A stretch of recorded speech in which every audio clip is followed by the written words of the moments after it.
This opening is so good for white, you will regret not playing it sooner. It starts with the move d4. We want to fight for the center. Then we play the move knight f3, again bringing the knight towards the center, developing a piece. And then we make this magic move e3. Feels like stupid, right? We close our own bishop. But the idea is we place this bishop on d3, the second one on b2, and we are going to destroy our opponent. We are going to try to deliver a checkmate. Of course, our opponent can play different stuff. Right now we play against Stockfish 2500 rated, and he's doing something very weird. But I have created an entire playlist for you so that you know exactly what to do against absolutely every possible response your opponent can play. Definitely check it out. And on top of that, I have an entire opening course based on this exact opening. In 10 days, you can build a complete full opening repertoire both for white and for black. And forget about opening pain once and for all. There is a huge discount right now. Check the link in the description. And I'm going to show you how it works. So one of the bishops goes to d3. The second one goes to b2.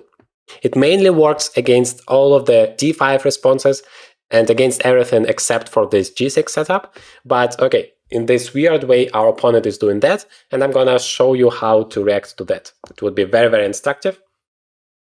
We can switch a little bit as the g6 pawn is kind of stopping our bishop, right? It's not that great, but we can play in the center. So we can just play c4 and get the full control of the center. Our bishops are very well developed for that. Our opponent is making some weird moves. That can always happen to you. My point was, if you can outplay a 2500 rated Stockfish, okay, it's overrated, but then you're ready to beat anyone under 2000 elo. So if your opponent is doing something weird, like wasting time in his opening, what do? It's a very, very normal situation. Well, you try just to continue your strategic idea. Don't go crazy. Yes, you can, if you can win immediately and you're sure about that, go for it. But otherwise, just develop all of your pieces. And if you can get the full control of the center, just play the move e4 now, once it's possible. Why not? And then d5. Maybe he wants to play e5 and somehow get to the King's Indian setup. No, he plays here e takes d. I have a choice. Now we have some kind of a Benoni setup. In Benoni, you don't want to exchange pieces. Black struggles here with the space disadvantage. That is why I don't want to allow him to exchange. He normally can exchange one pair of minor pieces, but that's maximum you can allow. Please don't exchange two sets of minor pieces. That makes it easy for the opponent and he's going to be fine. So yes, bishop g3 is what he's playing here, but I have this tempo move, rook to e1. I like it a lot, winning yet another tempo on this queen. And then I can just play h3 probably, just to ask a question. What do you do with this guy? He takes. I never understood this strategy where black just voluntarily exchanges the bishop for knight. So many players are eagerly doing that, but I'm a big fan of two bishops advantage, even though the position is not that opened, but I'm gonna do my best to show you how to use that to your advantage. Well, apart from that, I also have a development advantage, and I like the idea of taking and playing knight b5, because that creates so many threats. How do you actually deal with all of them? Let's take first. That can never be wrong. He takes it back. Knight to b5 attacks the d6 pawn, creates a threat of knight c7 fork, and on top of that, I attack this guy on f6. This feels super strong. Yeah, he probably can still deal with all of the threats, like playing queen to d8, and good or bad, but everything is protected. Yet I still feel like it's the most active move, and also you just want to create as much pressure for your opponent as possible. That way the chance that he's gonna make a mistake is higher. Of course, Stockfish doesn't care, but real human being, the more threats you create, the more difficult it gets. For example, this move queen e7, it feels great because it deals with all of the threats, and rook e1 is not possible, the move I intended to make. At the same time, I think I can play queen to f1, preparing the move rook e1, and I don't see a single way for him to stop it. That is why he plays back. Okay, yeah, maybe you would say it's kind of the same. My king is on f1 instead of g1. Who cares? But I still can play rook to e1 now. Let's try to calculate the variations. He cannot play knight d7 because the d6 pawn is hanging. So I assume his idea is to play a6. And then I can play knight to c7 maybe. If he takes, I take here. And I'm trying to penetrate. My bishop on d3, yes, it's not that great because a lot of pawns are on the light squares. I agree with that. It's not easy to activate it. Yet it's still the most active move that I can make. Maybe another idea is to attack the d6 pawn, right, with my queen, for example. But unfortunately, that runs into knight h5, attacking my queen, and then my bishop on b2 is hanging. So doesn't matter how great your move seems to be, always check your opponent's opportunities first. The golden principle is never ever make your move without thinking what your opponent can do in response. Because you can spoil, just with one mistake, a huge game, a huge initiative for yourself. So please think at least 40% of your time about your opponent's ideas. Yeah, I think I'm going to play rook e1.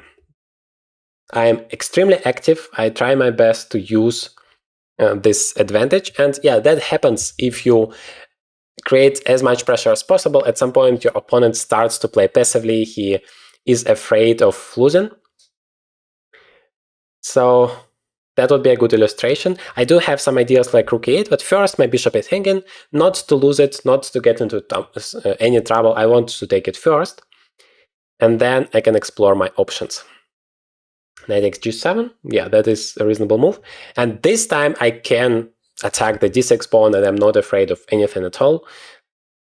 The less pieces you have vulnerable or unprotected, the less are the chances that you're going to blunder something or make a mistake. As simple as that. Now that nothing is hanging, I can just play queen to f4, the most active move, attacking this key pawn on d6. In the Benoni defense, as soon as, or like any setup like that for black, as soon as you win this d6 pawn, you win the entire game, more or less. All right, I eagerly want to sacrifice my rook. Rook takes e8, queen takes knight c7, knight takes a8, some stuff like that. And then he needs to waste a lot of time to get that knight back, and meanwhile, all of that is gonna collapse. Do I have any better options? I don't really see it, so I'm gonna go for it. Important to check the variations. It's actually very good that my king is on f1, so after knight to c7, he doesn't have any checks. And he struggles because he never developed his pieces till then. So please always and always religiously focus on your development. Like I did here, bring every single one of your pieces into the game. Thank me later. That's gonna help you so much. All right. He is defending that pawn, that's all right, but what about my knight? I can at least bring it back to c7. Yeah, he can play a6. Maybe I have to relocate my bishop somewhere like g4, but he wants to play knight e5 probably, that is the idea. By the way, after knight c7, also knight e5 is the point, so maybe f4 should be on my agenda. If I play queen e4, yeah, unfortunately he can play queen to d8 back. That's not gonna help me huge. Then I'm gonna play bishop e2, because that protects against knight to e5. It's not going to be a move with the tempo, he still does it. But now I have time to play something like queen e3 and f4. I want to open it up and I want to get rid of this annoying knight. Always make sure to follow your opponent's counterplay and find the best way to play against it. You might be wondering, what is this magic board I use in my videos? It's called Chess Not Evo, and I enjoy it so much. I have it for a year now. It completely transformed the way I play chess and I train chess, because I can play both on Lichess and chess.com online, but on a real board. It's a completely different experience and I enjoy it a lot. I haven't had any major issues, and that's my favorite product from Chessnut, because I have everything in one place. I have my books here, I have my studies here, I have my games, but they have so many different products according to your needs and your budget. The best part is, of course, you can use the link in the description as well as the promo code Journey to Grandmaster to get a big discount on all Chestnut products. Now, back to video.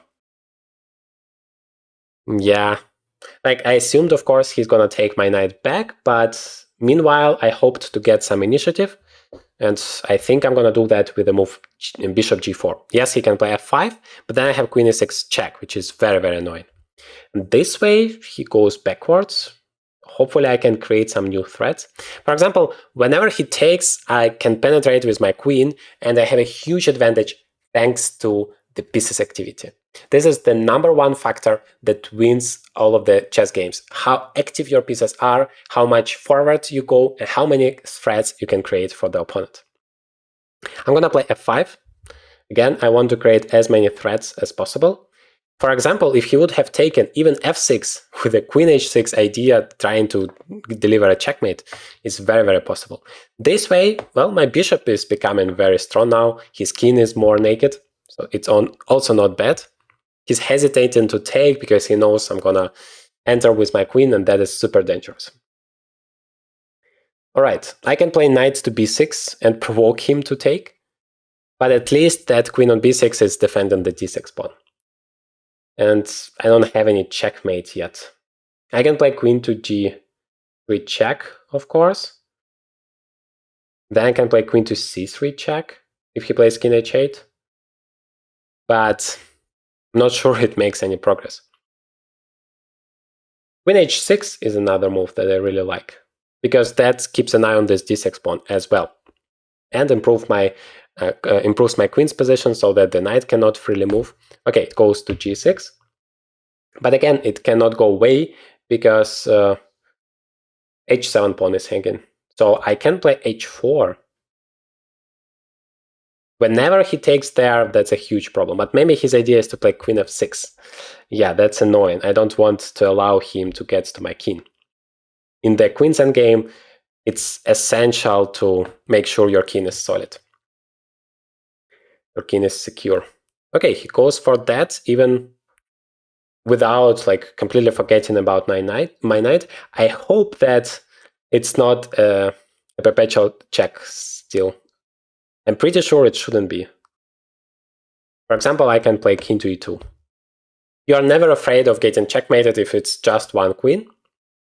But in the center, I thought at least I have some chances to use my pieces to defend, and that seems to be the truth. Now I can just play queen to e3. I'm just thinking that he can still play queen to d8 and I still lose my knight, funny enough. I have an opportunity to play knight b6 right now and secure my knight, but I should be careful with the king. No, I think it's fine.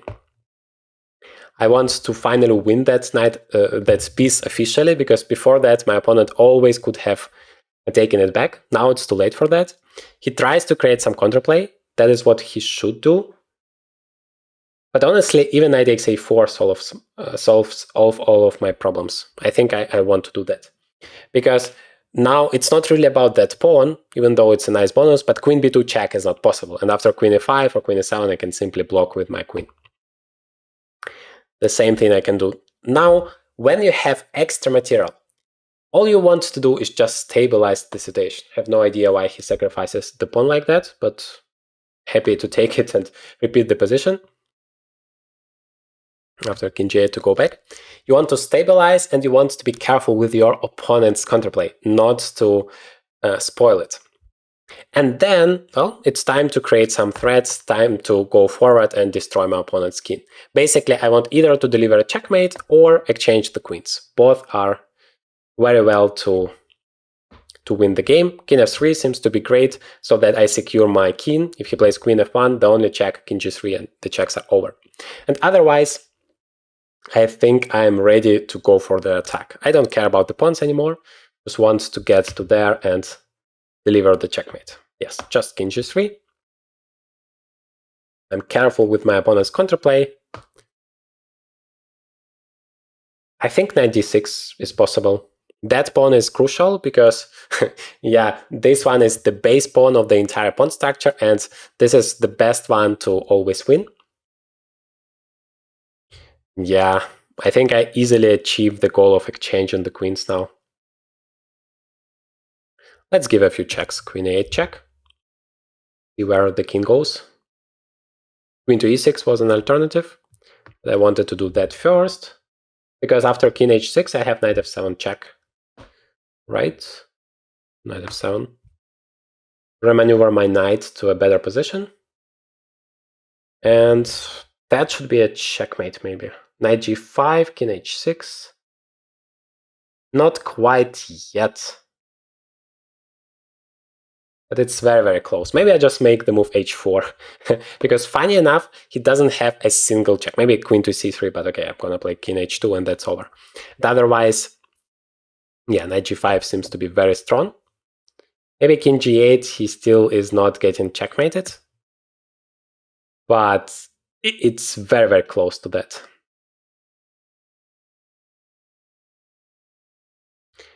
Queen a8 check. Right.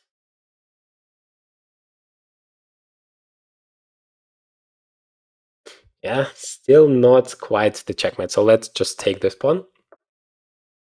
Knight e6, if you're wondering, just king h6. I don't see how to win there. But okay, here it must be a checkmate. Maybe still not yet. King g8, he somehow survives. Okay, he takes, but now it's over. So this is exactly how you use this powerful opening to destroy your opponent, and in this playlist I share with you all of the other lines so that you can crush anyone and be prepared for everything.